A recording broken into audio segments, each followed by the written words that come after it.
รายการภาคข่าวภายในแขวง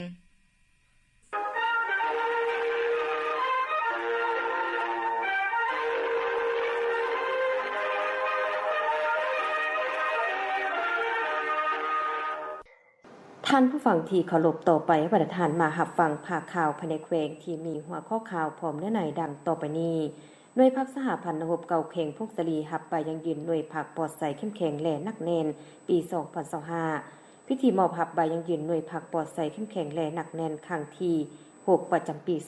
2025ของหน่วยพักสหพันธ์นหบเก่าเข่งพงศรีได้จัดขึ้นในตอนบ่ายของวันที่25มิถุนายน2026นี้ที่ห้องประชุมสหพันธ์นหบเก่าแขวงโดยการเป็นประธานของสหายหุ่มเพ่งจอมวิสารกรรมการประจำพรรคแขวงประธานแนวลาวสังสาสแขวงพงศรีมีสหายพันเอกคำดาโสรพรมเลขาหน่วยภาคประธานสหพันธ์นหบเก่าแขวงพงศรีมีบรรดาสหายคณะหน่วยภาคมีต่างหน้าคณะจัดตั้งแขวงคณะกวดกาแขวงคณะโฆษณาอบรมแขวงและสมาชิกพรรคเข้าร่วม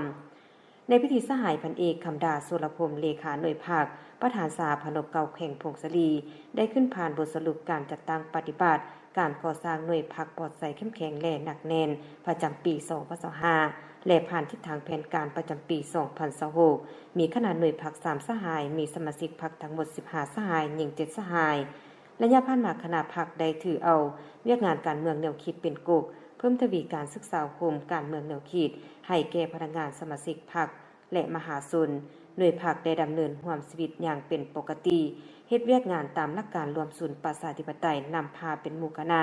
แบ่งให้บุคคลรับผิดชอบอย่างชัดเจนนำพาปฏิบัติหน้าที่การเมืองตามคำสั่งของคณะพรรคเฮ็ดสำเร็จหน้าที่ตามพระบทบาทสิทธิและหน้าที่ให้หน่วยพรรคกลายเป็นหน่วยพรรคปลอดใสเข้มแข็งและหนักแน่นจากนั้นในพิธีตั้งหน้าคณะจัดตั้งแขวงได้ขึ้นผ่านมติตกลงของคณะประจำพรรคแขวงเด็กที่267ทับคพคลงวันที่26พฤษภาคม2026ว่าด้วยการอนุมัติมอบไปยังยืนหน่วยพรรคปลอดใสเข้มแข็งและหนักแน่นประจำปี2025โดยเป็นเกียรติขึ้นกล่าวมอบใบยังยืนโดยสหายหุ่มเพ่งจอมวิสารกรรมการประจำพรรคแขวงประธานแนวลาวสังสาสแขวงพงศรีและต่างหน้าขึ้นหับโดยแม่นสหายพันเอกคำดาโสรพรมเลขาหน่วยภาคประธานสหพันธ์นหบเก่าแขวงพงศรีพร้อมคณะหน่วยภาคแขวงพงศรีทบทวนแผนงานหนึ่งเดียวที่มีส่วนร่วมรายแขนงการ6เดือนตุล2026กองประชุมทบทวนการจัดตั้งปฏิบัติแผนงานหนึ่งเดียวที่มีส่วนร่วมจากรายแขนงการเพื่อปรับปรุงเวียกงานโภชนาการประจำ6เดือนตุลปี2026และวางแผนเวียก6เดือนท้ายปี2026ได้จัดขึ้นในตอนเช้าของวันที่25มิถุนายน2026นี้ที่ห้องประชุมแผนกการเงินแขวงพงศรี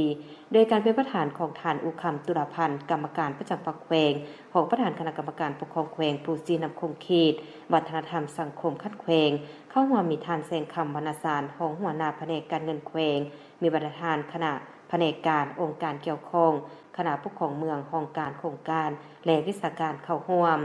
ในกองประชุมฐานอุคำตุลาพันธ์กรรมการประจำพรรคแขวงของประธานคณะกรรมการปกครองแขวงผู้ซีนำคงเขตวัฒนธรรมสังคมขั้นแขวงได้กล่าวเปิดอย่างเป็นทางการบางตอนฐานกล่าวว่ากองประชุมครั้งนี้เป็นกองประชุมที่มีความหมายความสำคัญเป็นกองประชุมแบบวิชาการมีการแลกเปลี่ยนความคิดความเห็นซึ่งกันและกันเพื่อปรับปรุงเวียกงานโภชนาการไปตามจุดสูมและเป้าหมายเดียวกันอยากให้ผู้แทนกองประชุมตั้งใจรับฟังและแลกเปลี่ยนประกอบความคิดความเห็นตามพระบทบาทด้วยความรับผิดชอบการประกอบความเห็นของท่านให้ถึกประเด็นและแทนกับพฤติกรรมตัวจริงถ้าเหตุใดดีแม่นสืบต่อสุขอยู่ส่งเสริมถ้าเหตุบ่ทันใดดีแม่นซอกหาวิธีทางแก้ไขไปพร้อมกัน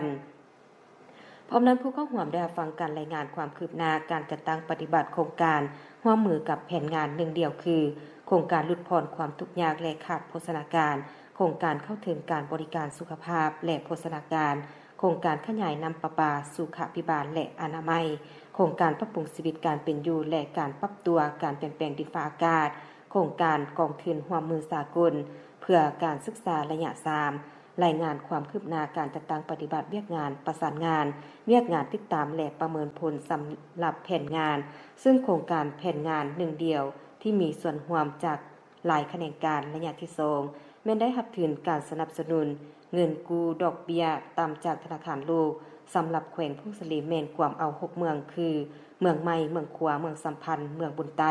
เมืองพงศลีและเมืองยอดอูซึ่งได้สุ่มใส่ประสานงานในแผนงานเดียว4เดียวคือบุริมสิทธิ์เดียวกันจุดสุ่มเดียวกันเป้าหมายเดียวกันและระยะเวลาอันเดียวกันซึ่งนอนใน4แขนงการ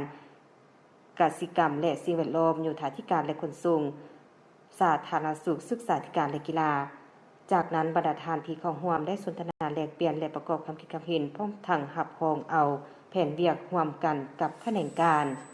ศาลประชาชนแขวงพงศลีเปิดฝึกอบรมกับที่เกี่ยวกับคนคว้าคดีแพงขั้นต้นตอนบ่ายของวันที่25มิถุนายน2026อยู่ที่ห้องประชุมศาลประชาชนแขวงพงศลีได้จัดฝึกอบรมกับที่เกี่ยวกับการค้นคว้าคดีแพงขั้นต้นและการกวดกาคำร้องฟ้องให้แก่บรรดาทานผู้พิพากษาผู้ช่วยพิพากษาจ่าศาลและวิชาการกฎหมายของศาลประชาชนแขวงและศาลประชาชนเขต1แขวงพงศลีเป็นเกียรติเข้าร่วมของทานอีกเพียงสมุทรผู้พิพากษาสันสีประธานศาลประชาชนแขวงพงศลีมีบรรดาทานผู้พิพากษาผู้ช่วยพิพากษาจ่าศาลและวิชาการของศาลประชาชนแขวงและศาลประชาชนเขต1แขวงพงศลีเข้าร่วมในนี้ได้เห็นฮู้เอกสารเกี่ยวกับการค้นคว้าคดีแพงขั้นต้นการกวดกาคำร้องฟ้องคำแก้ฟ้องคำฟ้องแย้งเพื่อยกสูงความรับรู้และความเข้าใจเกี่ยวกับการพิจารณาบรรดาเอกสารข้อมูลหลักฐานต่างๆในสำนวนคดีอย่างละเอียดถี่ถ้วนรอบด้านและภาวะวิสัยเพื่อให้ข้อขัดแย้งต่างๆมีความจริงข่าวสามารถกำหนดเหตุการณ์สิทธิทวงและเงื่อนไขที่พาให้เกิดสิทธิทวงกำหนดประเด็นขัดแย้งและนำมาพิจารณาตัดสินในที่ประชุมศาล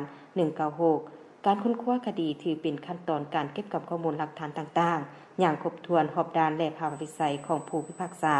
การค้นคว้าคดีเพื่อเฮ็ดให้การพิพากษาพิจารณาตัดสินคดีมีความว่องไวภาวะวิสัยถูกต้องและยุติธรรมมอบเบี้ยภัยไข้ใบให้แก่แต่ละบ้านภายในโครงการเพื่อส่งเสริมสร้างรายได้ให้ประชาชนชาวกสิกรแบบยาวนานพิธีดังกล่าวได้จัดขึ้นณตอนเช้าของวันที่24มิถุนายน2026เข้าร่วมในทานสมนึกไสยจิตของประธานคณะกรรมการปกครองเมืองผู้ชี้นำคุมเขตวัฒนธรรมสังคมมีทานดวงไลยาลาวยางของประธานบริษัท KP ส่งเสริมการค้าและพัฒนากสิกรรมจำกัดผู้เดียวมีแขนงการที่เกี่ยวข้องคันเมืองในบ้านเป้าหมายของโครงการพร้อมด้วยภาคส่วนที่เกี่ยวข้องเข้าร่วมในพิธีผู้เข้าร่วมได้รับฟังการรายงานผลการจัดตั้งปฏิบัติการลงทุนส่งเสริมปลูกไผ่ขายใบโครงการลงทุนส่งเสริมปลูกไผ่ขายใบจัดตั้งปฏิบัติกิจกรรมอยู่2กลุ่มบ้านคือกลุ่มแสนลาดและกลุ่มดับกระโจกจำนวน7บ้านจำนวนครอบครัวที่ต้องปลูกต้นไผ่ในเบื้องต้นนี้111ครอบครัวจำนวนเบี้ย 156,600 เบี้ยเนื้อที่ 98.87 เฮกตาร์มหาปัจจุบันบ้านที่ต้องการปลูกตัวจริงมี2บ้านคือบ้านอย่างเตยและบ้านกุงดิดมี33ครอบครัวความต้องการปลูก 36,200 เบี้ย 22.63 เฮกตาร์ซึ่งจุดประสงค์หลักของโครงการเพื่อสร้างตัวแทนเพื่อขยายโครงการปลูกไผ่ขายใบในแต่ละแขวงสร้างเตาอบโรงงานน้อยใหญ่อยู่ภายในแต่ละแขวงเพื่อรับรองเอาสินค้าไผ่ขายใบเพื่อเป็นสินค้าส่งออกต่างประเทศส่งเสริมปลูกไผ่เพื่อลดพรการทางป่าเฮ็ดให้หรือฟื้นฟูป่าแคมน้ำแต่ละสายให้คืนสู่สภาพเดิมเพื่อให้ประชาชนประหยัดต้นทุนและสร้างอาชีพรายได้แบบยาวนานเพื่อประกอบส่วนเข้าในเวียกงานดังกล่าวให้ได้รับผลประโยชน์สูงสุดเพื่อนำไปจัดตั้งปฏิบัติให้บรรลุตามจุดประสงค์และเป้าหมายของบริษัทการส่งเสริมปลูกไม้ไผ่เป็นท่าแห่งหนึ่งในการคุ้มครองทรัพยากรธรรมชาติให้มีความสมดุลและยืนยงเพื่ออนาคตของลูกหลานเป็นต้นเมนกิจกรรมปกปักรักษาป่าไม้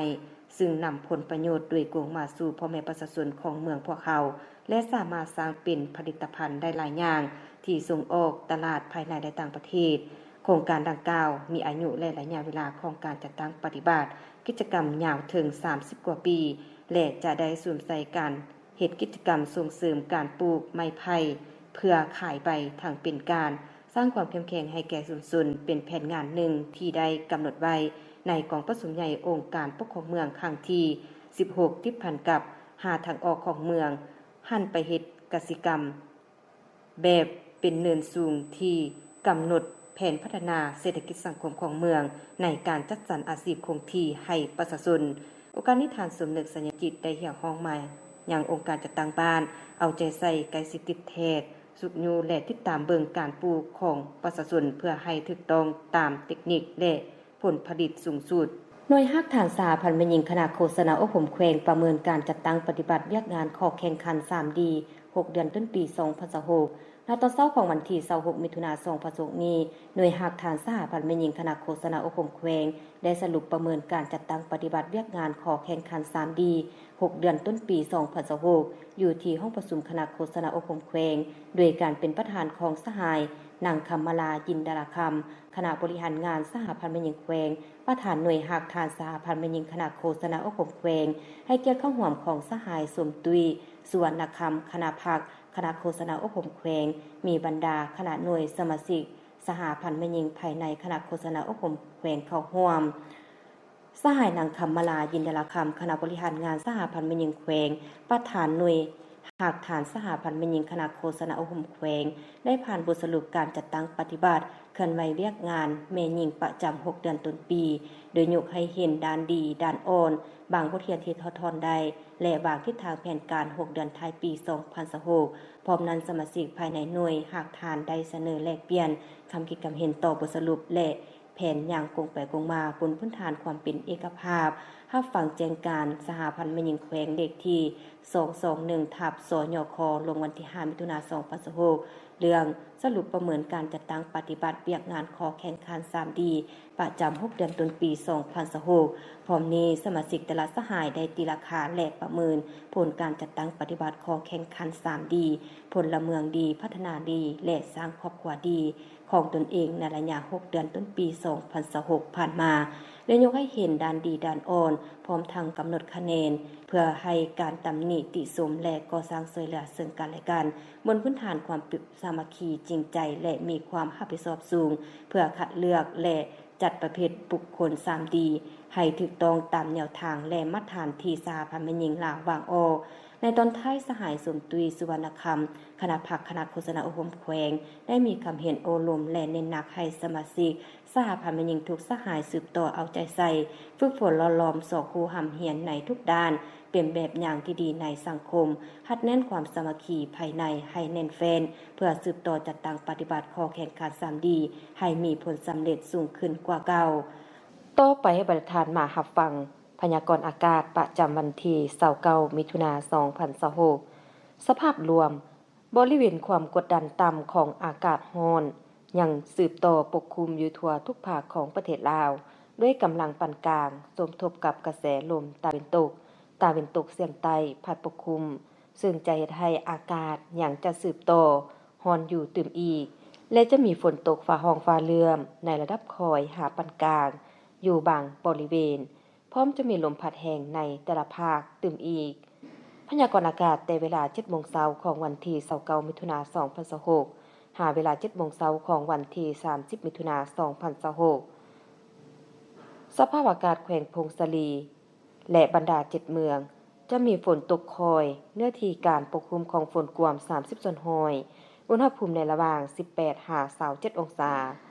รายงานสภาพอุณหภูมิและปริมาณน้ำฝน24ชั่วโมง7เมืองทั่วแขวงพงศาลี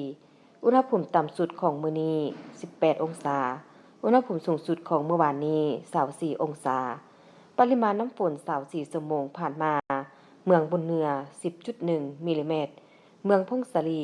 3.1 มิลลิเมตรเมืองยอดอู 0.4 มิลลิเมตรเมืองบุญไต้ 8.8 มิลลิเมตรเมืองสัมพันธ์ 7.8 มิลลิเมตรเมืองขัว 4.0 มิลลิเมตรเมืองใหม่ 6.9 มิลลิเมตรดังนั้นขอแจ้งเตือนถึงประชาชนบรรดาเผ่าองค์การปกครองและองค์การจัดตั้งทุกภาคส่วนจงมีสติระมัดระวังต่อสภาพฝนตกฟ้าร้องฟ้าเลื่อมพร้อมจะมีลมพัดแรงเป็นบางโอกาสพร้อมนี้คอยติดตามข่าวพยากรณ์อากาศจากแผนกกสิกรรมและสิ่งแวดล้อมแขวงอย่างต่อเนื่องเที่ยวฝั่งผ่านไปนักแม่นพยากรณ์อากาศประจำวันที่29มิถุนายน2026ที่นี้วิทยุแขวงพงศาลีข่าวภาคนี้หมดเพียงเท่านี้เบียงสวรรค์อ่าน